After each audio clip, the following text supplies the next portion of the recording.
High everyone. आजदेखि चाहिँ मैले नि ब्लग गर्नु थालेछु है। जेसुकै होस्, मान्छेले यो भन्छ त्यो भन्छ, मेरो खिल्ली उडाउँछ होला भनेर सोची मैले नि यो जिन्दगी यतिकै खेरो फालेँ। अब चाहिँ जसलाई जे भन्नु छ भनिराखोस् है। मन त दुख्छ नि, दुख्दैन भन्दैन, मान्छे हो म पनि, मन दुख्छ। तर पनि यसो अहिले मैले सोचेँ कि जिन्दगी यतिकै उयो गर्नुभन्दा नि बरु हजुरसित बोलेरै बरु यो मोबाइलको सहारामै मन खुसी राखेर बिताउनु पर्यो हैन। त्यही भएर सोच्दैछु आजदेखि म गर्छु भनेर। मेरो जे छ दिनचर्या डेली हो त्यही देखान्छु हजुरहरूलाई ल। म बाहिर त बेसी त जान्न, बाहिर निस्किने मान्छे त म होइन। अब हजुरहरूलाई मन परे हेर्नु, मन नपरे पनि अब स्किप गरिदिनु, अप्सन त छँदैछ होइन। म चाहिँ यो अहिले आमाले पठाइदिएको रहेछ कि, मेरो भदै छोराको हातमा आमाले पठाइदिएको रहेछ कि यो आम, यो खाँदैछु कि मिठो छ नि। तर आफ्नो बारीको चाहिँ होइन क्या, दुसाको बारीको हो नि झारेको चाहिँ होइन, त्यो झरेको होला नि त। त्यहाँबाट बिचारा राम्रो छ, किरा पनि लागेको छैन हेर्नु न। किनेको त अहिले खानुहुन्न अरे नि त नि, कम्ती खानुपर्छ लेकिन कम्ती, धेरै खायो भने त किनेकोले त पेट बिगार्छ अरे भनेको नि। पैसा जान्छ नि त त्यसमा, त्यही कारणले हेर्दै गर्नु। अब म के गर्छु है, हजुरहरूलाई एउटा चिज देखान्छु है म। हेर्नु न, यो हेर्नु न, मेरो मम्मीको माया आछ हौ। हेर्नु त, मेरो मम्मीको माया। यहाँ हेर्नु, जिरे खुर्सानी, भिन्डी, काँक्रा, भाते करेला, यहाँ के छ हौ, यहाँ निम्बु पनि रहेछ, फर्सीको मुन्टा, भाते करेला। बापरे, आमाको माया बिचारा नि मेरोमा। अनि के अरे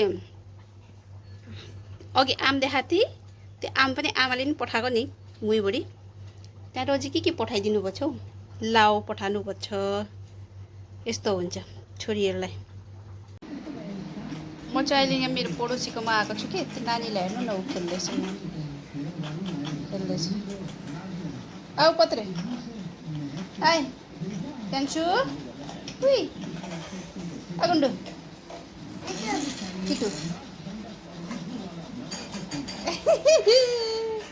त्यसले पनि यस्तो गर्दैछ। अचरको बच्चाहरू देख्नुभयो, कस्तो छ भने नि।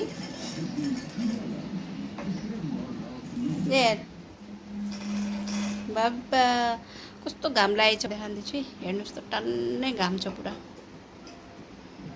बनाउने भात पकाउने टाइम भइसक्यो, यता आएर बसिरहेको छु म त।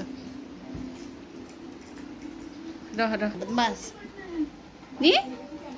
हाय क्या बोलता, के जाने बारिश देगा नहीं देगा, ऊपर वाला ही जाने, अभी तो नहीं देगा।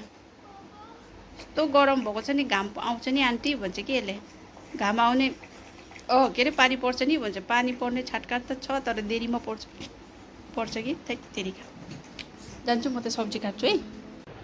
अब चाहिँ म सब्जी काट्नु बसेको है। आजको मेरो सब्जी देखाऊँ, हजुरहरूलाई देखान्छु ल आज के बनाउँदैछु। फर्सीको गट्टा भन्छ कि के भन्छ, टुक्रा फर्सी बनाउने हो। गुन्द्रुकको चटनी बनाउँछु।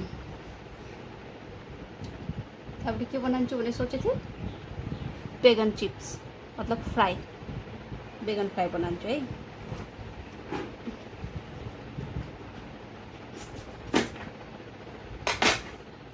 जो पनि आइमी मान्छेहरूले नि,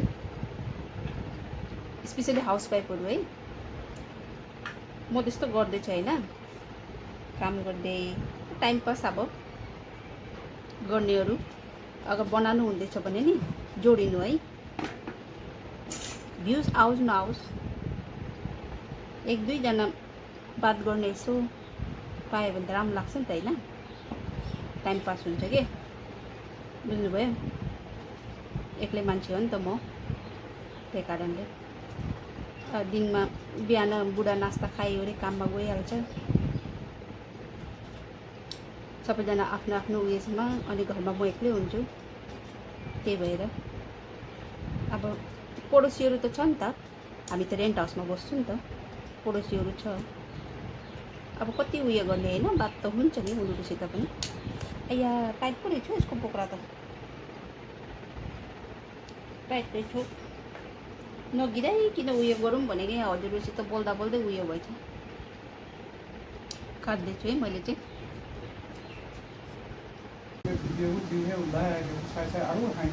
के हाही उचित নহয় रीलবোৰ যে ওলাই যে কিমান কমেডি बनाइदिएको बेलेग। मेरो बुढाले के भन्दैछ, हाँस उठ्छ अरे। मेरो हस्बेन्ड त आस्मी छ नि त नि, अनि हाँस उठ्छ भन्दैछ। हेर्नु न, उत्तानो चित पल्टेर पल्टिरहेछ त। अझै देखाइदिउँ। अनि मैले अघि दिनमा आधा अधुरा उयो गरेको थिएँ नि त, अनि अहिले एन्ड गर्छु भनेर। अहिले हाम्रो हेर्नुहोस् त, अन्धेरी रातोमे, त्यही भन्नुको लागि एन्ड गर्छु भनेर अब है। आजको यतिकै गयो, आधा अधुरा अलिअलि।